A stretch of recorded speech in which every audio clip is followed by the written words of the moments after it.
Assalomu alaykum va rahmatulloh. Modal so'zlarning kelib chiqishiga ko'ra turlari haqida batafsil ma'lumot berib o'tamiz. Diqqat qilaylik, e'tibor beraylik. Juda ham muhim mavzulardan biri.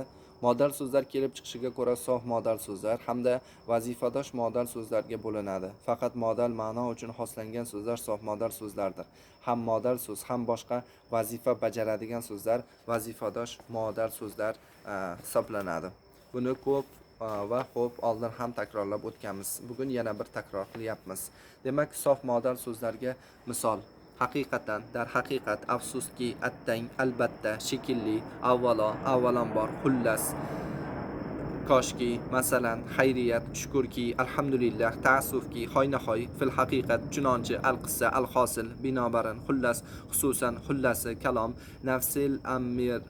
nafsil ambiriga, vassalom, muhaqqaq, nasib, haytovur, nihoyat, inshaalloh, bas, shoyat, zora, darvoqi. Endi yana bir modal so'zlarga misol keltiramiz. Bularni nomi vazifadosh modal so'zlar. Vazifadosh modal so'zlarga aftidan chamasi, balki shubhasiz, ehtimol, taxminan, umuman, yaxshiyam, haliyam, so'zsiz, tabiiy, to'g'ri mazmuni, misol uchun, jumladan, demak, qisqasi, qolaversa, mayli, ochig'i, o'z-o'zidan, qo'ying, olaylik, aytaylik, ishqilib, deylik, keling kabilar kiradi. Shubhasiz biz g'olib chiqamiz. Modal so'z bizning g'olib chiqishimiz shubhasiz bo'lsa sifat. Aftidan u yolg'on gapiryapti. Bu modal so'zdir. Uning yolg'on gapirayotgani aftidan bilinib turibdi. Bu ot bo'ladi. Balki siz haqdirsiz. Modal so'z siz emas, balki u haq zidlov bog'lovchisi. Ehtimol bu onasidan qolgan yagona esdalik. Modal so'z bo'ron bo'lishi ehtimoli bor qizim deydi ot. Chamasi hammaning og'zi tekkan ekan o'sha go'shtga. Modal so'z Gulchehraning chamasi to'g'ri chiqdi. Chamasi ya'ni taxmini to'g'ri chiqdi. Bu ot bo'ladi. Onajonim, balki har kun men ham shoir bo'larman. Modal so'z bir kun deyapti-da, ya'ni onajonim, balki bir kun men ham shoir bo'larman. Orzu qilyapti. Bu modal so'z. U nafaqat kattalarga, balki kichiklarga ham shunday muomalada bo'lar edi. Bu zidlov bog'lovchisi. Aftidan bu g'alvalarni G'ulomjon ataylab boshlagan edi. Bu modal so'z uning ko'cha bolasi ekanligi aftidan bilib olish qiyin emas edi deyiladi. Demak, yana aytib o'tamizki, mustaqil so'z bilan modal so'zga misol keltiramiz. Mustaqil so'zga shubhali, shubhasiz gaplar ko'paydi. Modal so'zga shubhasiz biz seni qo'llaymiz. Tog'da bo'ron bo'lish ehtimoli bor ekan. Ehtimol siz bilan yana uchrasharmiz. Birinchi savolni taxminan belgiladim. Biz yana taxminan 5 soat yuramiz. Maqsadingizni umuman tushunmadim. Litseyda matematika, fizika, kimyo umuman aniq falla chuqur o'rgatiladi. Demak, men birinchi mustaqil so'zni, ikkinchi modal so'zni o'qiyapman. Diqqat qilib eshitib turaylik. Albatta, bizga albatta manfaatli bo'ladi. Yaxshiyam yomonam bizni qo'lladi. Yaxshiyam o'sha kuni qor yog'madi. Alijon haliyam zavodda bosh muhandis. Alijon haliyam elektrni o'chirgan ekan.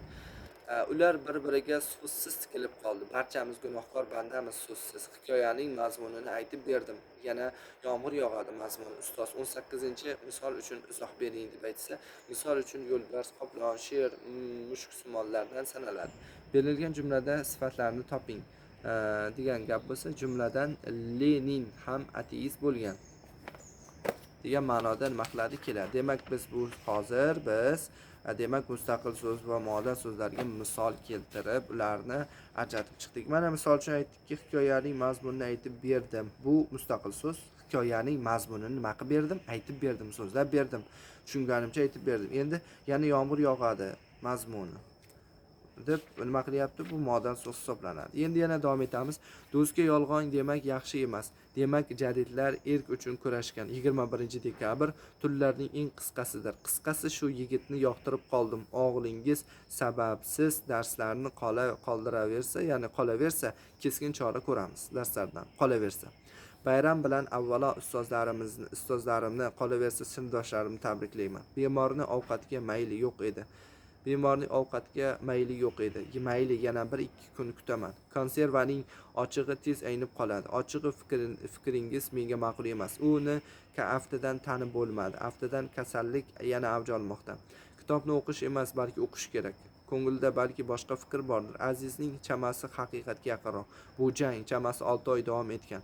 Aka, mama, shu telefonni olaylik. Olaylik, doiraning radiusi 6 cm, uning yuzasi qancha?